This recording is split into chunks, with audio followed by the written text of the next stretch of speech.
삶이 곧 죽음이며 죽음이 곧 삶이었던 초대교회 성도들의 모습이 고스란히 담겨있는 장소, 삶과 죽음이 공존하는 곳. 오늘은 로마의 카타콤으로 여러분들을 안내합니다.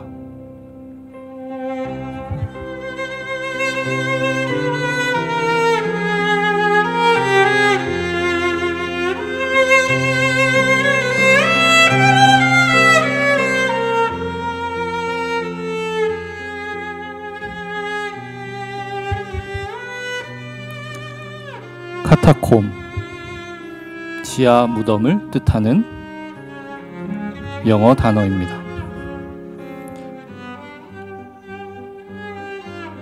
이 카타콤은 후기 라틴어 카타쿰바스에서 유래했는데요. 카타라는 헬라어에서 온 그리스 전치사 무엇 아래와 또한 그리스어에서 온 툼보스라는 무덤이라는 두 단어가 합쳐져서 지하 무덤을 뜻하는 카타쿰바스가 되었고, 이것이 오늘날 영어에서 카타콤이 되었습니다.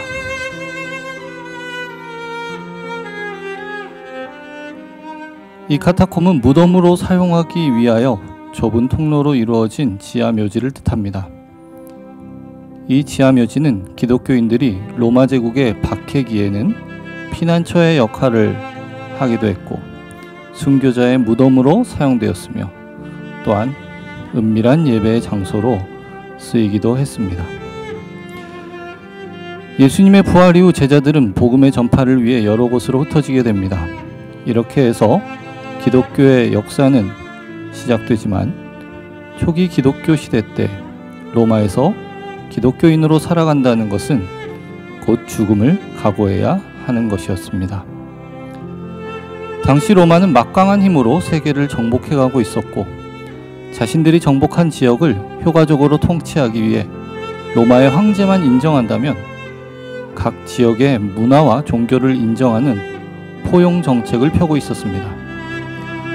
그러나 기독교인들은 황제에 대한 복종도 로마가 인정한 다양한 종교들도 거부했기에 그 대가로 엄청난 박해와 핍박을 당해야만 했습니다. 이러한 로마의 박해를 피해 기독교인들은 카타콤이라고 하는 지하 묘지에 모여들게 됩니다. 카타콤은 지하 10에서 15m 깊이에 한 사람 정도만 겨우 통행할 수 있는 정도의 통로를 만들고, 중간중간 방을 만들어 죽은 사람의 시신을 보관해 둘 수 있는 칸을 만든 지하 구조물입니다. 대부분의 카타콤들은 미로처럼 여러 층으로 이루어진 구조인데, 어떤 것은 길이가 수 킬로미터에 이르는 것도 있어 그 안에서 길을 잃으면 되돌아 나오기 힘든 곳들도 있었습니다. 그렇기 때문에 자신의 몸을 숨기기에는 이보다 좋은 것은 없었을 것입니다. 이것은 도미틸라 카타콤이라는 로마의 카타콤 중에 한 곳을 레이저 스캐닝으로 3D 이미지화한 그림입니다. 이런 식으로 미로와 같이 지하에 마련된 공간입니다. 각 통로 사이에 이런 방들이 존재합니다. 카타콤이 만들어진 지역들은 대부분 화산암으로 이루어져 땅속에 굴을 만드는 것도 어렵지 않았고, 시간이 지나면서 공기와 접촉하면 오히려 이 화산암은 단단해져 무너질 염려도 없었습니다. 로마의 풍습은 죽은 사람을 화장하는 것이었습니다. 그러나 로마 시대에는 귀족들이나 부자들만 묘지를 만들어 소유할 수 있었기에 부활의 소망을 지니고 있던 기독교인들은 로마의 외곽에 카타콤을 만들어 자신의 시체들을 보관했습니다. 기독교인들은 화장을 꺼렸고 매장을 선호했기 때문에 당연한 이러한 결과가 나타났습니다. 그리고 이렇게 기독교인들의 공동묘지로 사용되었던 카타콤이 점차 기독교의 박해가 심해지자 함께 모여 살아간 도피처로 변하게 된 것입니다. 이렇듯 카타콤은 처음부터 거주 목적으로 만들어진 것이 아니며 주로 지하묘지로 사용되었습니다.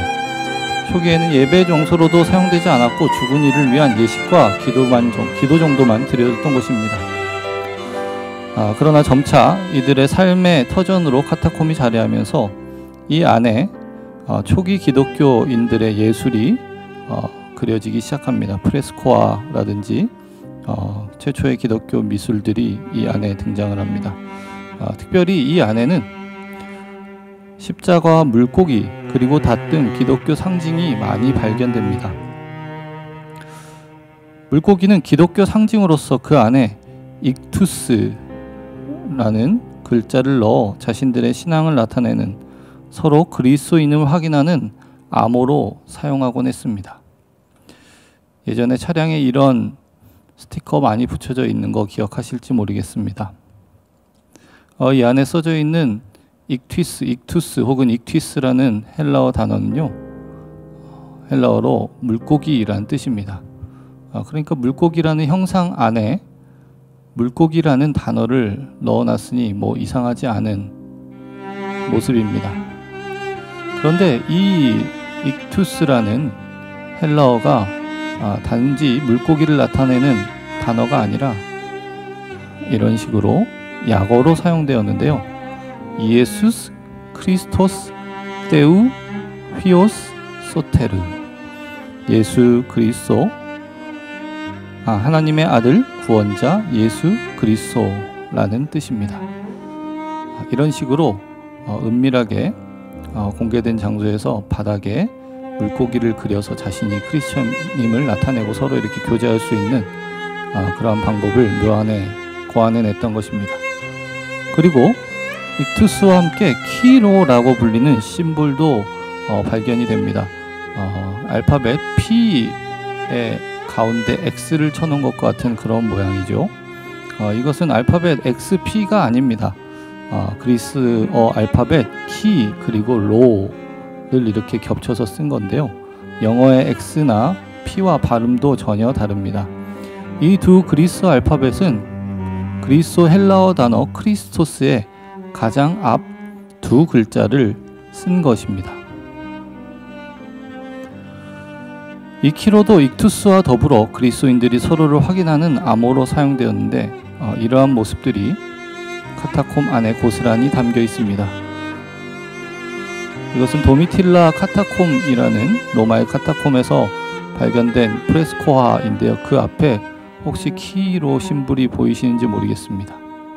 이것인데요. 확대해서 보면 이렇게 키로의 심볼이 보입니다. 카타콤은 로마에서만 현재까지 알려진 것만 60개 이상이 있으며 일부는 최근 수십 년 사이에 재발견되었습니다. 기독교인들의 매장지로 가장 유명하지만 기독교인들 외에도 유대인과 다양한 이교 로마 종교의 신봉자들도 카타콤에 묻혔습니다. 현재 보시는 리스트는 방문이 가능한 로마의 유명한 유적지로 개발된 카타콤들의 목록입니다. 말씀드린 대로 로마의 관습은 시체를 화장하는 것이었습니다. 그 후에 브레탄 시신은 냄비, 항아리 또는 제상자에 보관되었으며 혹은 건물의 기둥 같은 곳에 넣어지기도 했습니다. 로마는 2세기의 인구 과잉과 토지 부족이라는 두 가지 문제에 직면했습니다. 이러한 이유로 성벽 안에 매장은 허용되지 않았습니다. 그래서 초기 기독교인들은 죽은 자를 화장하는 로마의 관습에 동의하지 않았기 때문에 공동 지하묘지가 실용적인 대안을 제공했습니다. 1세기에 로마의 기독교인들은 자신들만을 위한 별도의 매장지가 없었기에 만약 땅이 있으면 친척을 그곳에 묻고 그렇지 않으면 이교도들이 묻힌 공동묘지에 의지해야 했습니다. 그것이 바로 예수님의 제자 베드로가 바티칸 언덕에 있는 공공장소인 네크로폴리스 죽은 자의 도시에 묻히게 된 이유였습니다. 마찬가지로 사도 바울도 비아 오스티엔세를 따라 묘지에 묻혔습니다. 2세기 전반기에는 다양한 교부금과 기부금의 결과로 기독교인들은 죽은 자를 땅에 묻기 시작했습니다. 그렇게 해서 카타콤이 만들어졌습니다. 그들 중 많은 사람들이 가족 무덤 주변에서 시작되고 그 안에 매장되었는데요. 그 주인이 새로 개종한 기독교인인 경우에는 그것을 가족 구성원에게 물려주지 않고 믿음의 형제들에게 그 땅을 기부하고 개방했습니다. 시간이 지남에 따라 이 매장지는 선물을 하거나 새 재산으로서 구입됨으로써 혹은 교회 자체의 주도로 더욱더 커졌습니다. 이 칼릭투스 카타콤 같은 경우가 전형적인 교회가 관리한 카타콤입니다. 교회는 공동체적 성격을 띠고 공동묘지의 조직과 관리를 직접 맡기도 하였습니다. 313년 2월에 콘스탄티누스 황제와 리키니우스 황제가 공포한 밀라노 칙령으로 기독교인들은 더 이상 박해를 받지 않게 되었습니다.